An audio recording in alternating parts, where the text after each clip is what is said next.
El siguiente tema, el doctor Francisco Zazueta. Él tiene entrenamiento también en trasplante de médula ósea aquí en México, en Europa, entonces nos habla todo lo europeo. Y bueno, además me acompaña acá en las tardes en el Hospital General de México viendo a los pacientes con linfoma. Entonces, él nos hablará de todos los tipos de trasplante de médulas que haya en el mundo. Un aplauso para él. Muchas gracias por la invitación. Vamos a hablar algo respecto a generalidades de trasplante halogénico, autólogo, no mieloablativo dentro de este mismo tema. Y bueno, realmente hablar de trasplante así como generalidades de lo que implica, pues ustedes sabrán, ya han tenido contacto con esta rama de la hematología, es un tema bastante rico y que ha venido creciendo de manera exponencial los últimos 20, 10 o 5 años inclusive.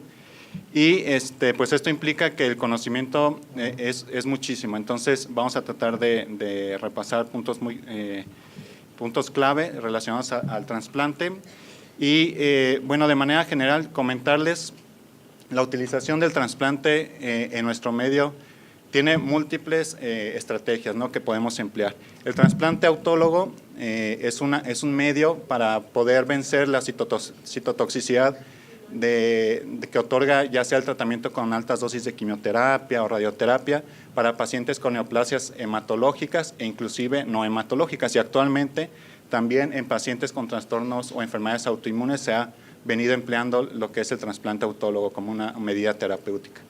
Y el trasplante halogénico es una medida terapéutica bastante valiosa en nuestro medio porque ha permitido brindar una oportunidad de tratamiento a pacientes con síndrome de falla medular adquirido o congénito, y también en pacientes con neoplasias hematológicas que anteriormente pues ya no tenían una alternativa de tratamiento. Pues el trasplante halogénico ha permitido, mediante el reconocimiento del efecto injerto contra tumor, ser empleado como una estrategia bastante valiosa para el tratamiento de distintos padecimientos hematológicos. Y bueno, pues básicamente esto. No sé, ¿no quiere abrir? Pues si no, me la sigo así. O esperamos, porque traigo unas bellas imágenes. ¿A capela? A ver, ¿qué nos puso? Bueno, vamos a hablar un poco de historia también del trasplante, entonces me adelantaré porque andamos un poco cortos de tiempo. No traigo reloj, pero andamos cortos de tiempo. Y pues recordar únicamente que lo del advenimiento de lo que es el trasplante inicia después de los ataques de Estados Unidos contra Japón y el uso de las bombas atómicas, ¿no? Los pacientes, las personas que lograron sobrevivir, pero que estuvieron expuestas a dosis altas de radiación ionizante, pues presentaban dos escenarios terribles, ¿no? Era desarrollar un síndrome de falla medular o muchos de ellos desarrollaban leucemia aguda. Entonces, esto inició o dio pie a que los investigadores de esta época se preguntaran dos cosas principalmente. Una, ¿cómo poder rescatar a estos pacientes que ya sea por tratamientos o por accidentes hubieran sido expuestos a dosis altas de algún agente citotóxico?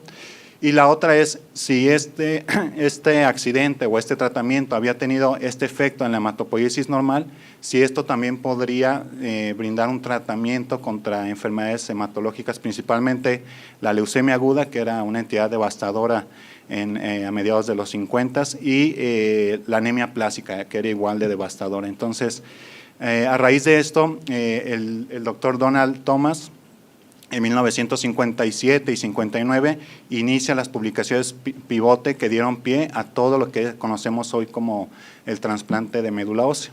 El doctor Thomas, inicialmente localizado en la Universidad de Cooperstown en Nueva York, publicó con su grupo de trabajo en 1959 el primer trabajo relacionado al tratamiento de dos pacientes con leucemia linfoblástica aguda. En este caso eran dos pacientes pediátricos. Ambos eran, ya está aquí. Bueno, ambos niños pues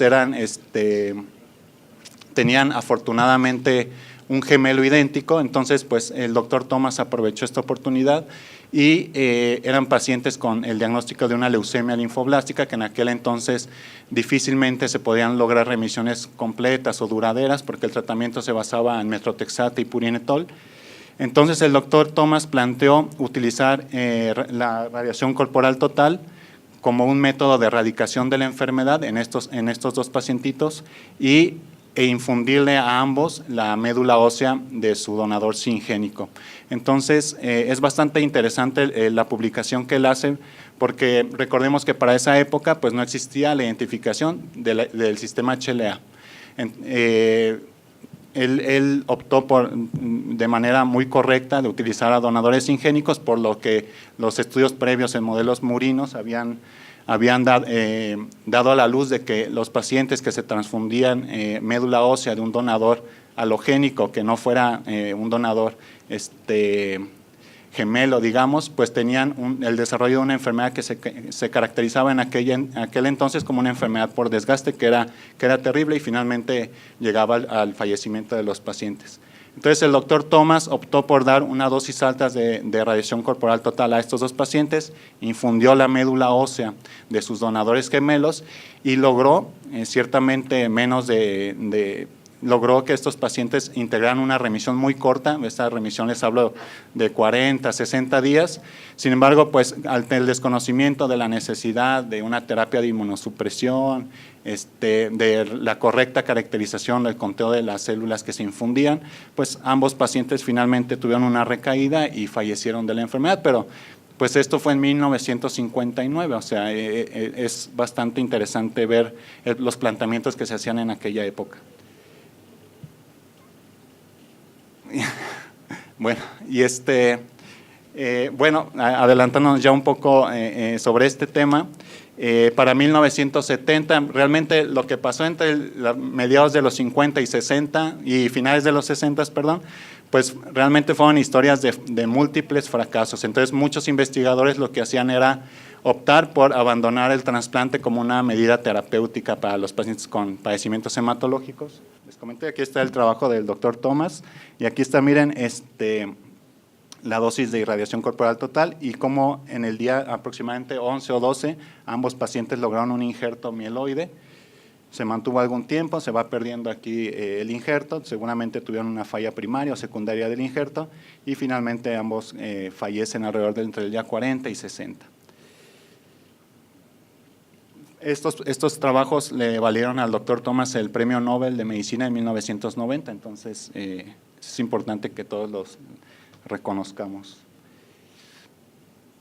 Y como les decía, para el inicio de la década de los 70 se habían hecho más de 200 trasplantes halogénicos, y el doctor Borting, que era un investigador de Estados Unidos, tuvo a bien o a mal hacer esta publicación donde reportaba que de estos 200 o 203 trasplantes aproximadamente, solo 3 pacientes seguían vivos al momento del reporte. O sea que si ustedes ven las curvas de los trasplantes que se empezaron a hacer después de la publicación del doctor Thomas, pues múltiples centros empezaron a optar por esta terapia, múltiples fracasos, porque realmente lo que se sabe actualmente es que los modelos humanos se emplearon de manera muy temprana, no se entendía muy bien la biología de lo que era la célula progenitora, la biología de la inmunosupresión que se requería, de la mieloablación, los mismos agentes citotóxicos, no se conocía bien su farmacocinética o farmacodinamia. Entonces, pues por esto vemos que esta curva empezó a decaer. Entonces, a mediados de los 60, el trasplante dejó de ser una opción atractiva, digamos, y fue esta publicación que reportó que después de estos 203 trasplantes, solo 3 pacientes seguían vivos. Para mediados de los 70, las indicaciones principales del trasplante de médula ósea eran leucemias agudas o anemias aplásicas, y la única forma de poder llegar a esta terapia era si tenían los pacientes un donador HLA relacionado a un HLA idéntico. ¿Okay? Si no había esa posibilidad, estaban fuera de la opción de trasplante. ¿Y qué es lo que ha ido evolucionando esto? Para el 2018, las indicaciones pues ya son múltiples. Tenemos neoplasias hematológicas, todas las leucemias, tanto agudas como crónicas, tienen ciertamente su indicación precisa que la verán el día sábado. los linfomas no Hodgkin, los linfomas Hodgkin, los mielomas múltiples, los síndromes mielodisplásicos y las neoplasias mieloproliferativas, y no solo en el contexto hematológico, también en oncología, los tumores germinales, sarcomas y neuroblastomas tienen indicaciones precisas para trasplantes, principalmente